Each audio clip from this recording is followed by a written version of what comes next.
Before that, though, good news, everyone. It's official. British summertime has begun. Yes, the clocks went forward yesterday, but are we missing that lost hour, Leslie? Oh, well, yes, actually, in a word, I'm absolutely shattered today. Mind you, it's my own fault. I did have a rather good time on Saturday night. I was up in Derbyshire, near Matlock, where I was celebrating Victoria Fern's 21st birthday. Happy birthday again, my darling. And it was quite a blast. Well, she's just this lovely, lovely girl. And her mum, Debs, who's a brilliant, brilliant woman, owns this kind of stately home. I mean, she's a real rags to riches story. And she wanted to give her girl the best 21st birthday ever, so she invited me to come along and sing a bit. I was due to sing at like 10:15. I didn't get on till 1:30 in the morning. The whole thing didn't finish till 4, and then of course they put the clocks forward, didn't they, which I'd forgotten about completely. So it was like sleep, awake, you know. You've had an all-nighter. I have, at my age. Good, actually, I really enjoyed it. I've had an all-nighter and all, haven't you? No, I haven't, actually. Oh, I could have had. I've been in Belfast for the weekend. Oh, nice.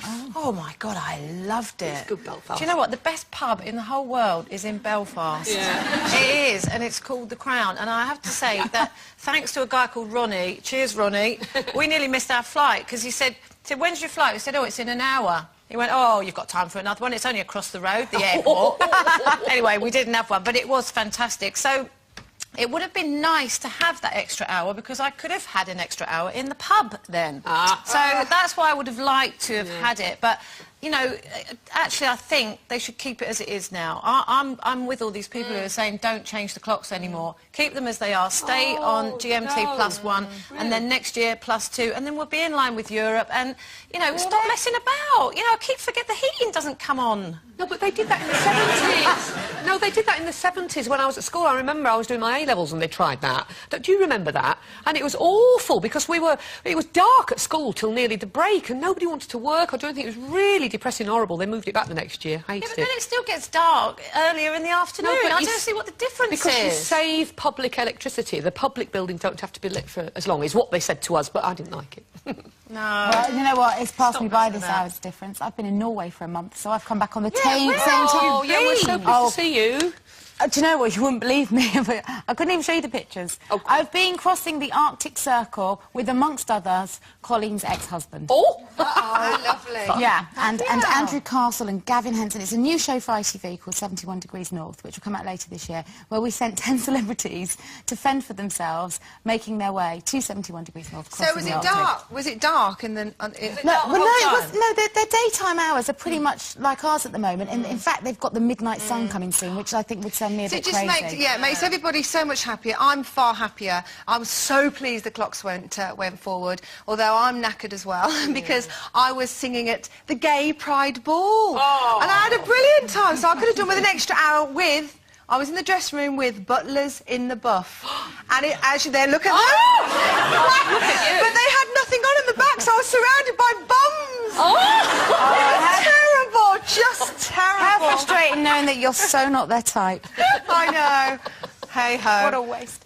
OK, now also keeping busy this weekend was Tory leader David Cameron, who was giving a speech to his party faithful. However, it seems that the papers today are more interested in the casual attire he chose to wear for the occasion. Earlier this month, David admitted that his wife Samantha chooses all of his clothes, and some have said that in this case she's committed an uncharacteristic fashion faux pas by encouraging him to dress down for the occasion. So, should politicians always dress the part when on duty, ladies? What do you think? I think they should, because I think it's what we expect. I think a person who has a certain role should dress to that role. And maybe it's just me being old-fashioned, but, you know, I like a man in a suit, and I just, you know what I hate? I hate politicians and people that dress in really, like, they think trendy clothes because they think it's cool, but we just don't, or we never will see them as that. So I think it's perhaps, you know, I mean, I wouldn't dress a man. I couldn't be bothered. I would like a man to know what he has to wear at a certain do or whatever. I mean, I just couldn't be bothered, I don't think. But he looks all right, but it's just a bit uncool for me. Really? Can we get off his clothes? Sorry? Can we get off his clothes? And, you know, I cannot believe the amount of coverage this morning, the newspapers, devoted to what he was wearing for the speech. I don't care. I want to hear what he's saying. I want him to say something that I want to hear. I don't care what he looks like. He could be walking around in Borat's swimsuit for all I care. I don't care less. You know, all I'm doing is listening, and I'm still not hearing anything I want to particularly hear. I think it's really naive, to be honest, of any politician to think that what they wear isn't going to have some kind of effect, isn't going to affect the public's perception of what they are saying. And frankly, if you look a mess, and I really thought he did, then the people are going to think what you're saying is rubbish. They're going to think what you're saying is a mess.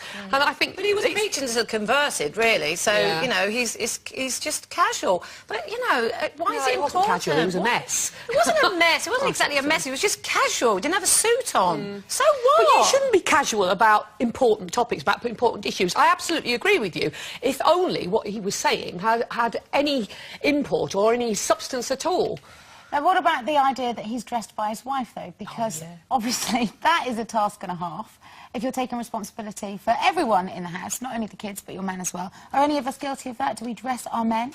Oh, I do. Do you? Oh, well, but he dresses me as well, to be honest. Say, We have a lovely time. No. Did he not put his own shoes on yet? No. Oh. No, Dr. Peter and we have a lovely time. He likes nothing more than dressing me up, and I love dressing him up. We go together and... Do you want to just clear this up? It's kind of daytime wear, you know, it's all kind of appropriate. So, oh, my... No, it is. It's daytime wear, yeah. But if we've got a big special thing to go to, it's lovely, you know, go out together. He chooses mine and I choose his, Most men hate going shopping. Sticks me in a little cubicle, passes me things, you look lovely in this, love, try this, try this. He's so encouraging. Oh, he's lovely. Aren't I lucky? Has he got any brothers? Yes, actually, but he's not as good at the dressing. He's nice, actually. Nice. I mean, Mark loves shopping with me, loves it. Just sits in the change room and watches me get undressed, basically. I think it's wrong. I mean, telling him, you know, dressing your man, I think it's just all wrong. Who's got time? And to be honest, I'd much rather undress him than dress him, would you? But you've got a young man that you have to dress still, probably. Or does he dress himself already? What is he, 8, Jake? Jake is 8. No, he dresses himself now, so I don't have to do any of that. So I certainly wouldn't be doing it to a big boy, would I? No. If I don't have to do it to my little boy anymore. No, exactly. One would hope. But yes, good luck with trying to find one that you can dress that's a little bit bigger, Zoe. Thank you. OK, we're going to take a short break, but when we return, we'll be asking...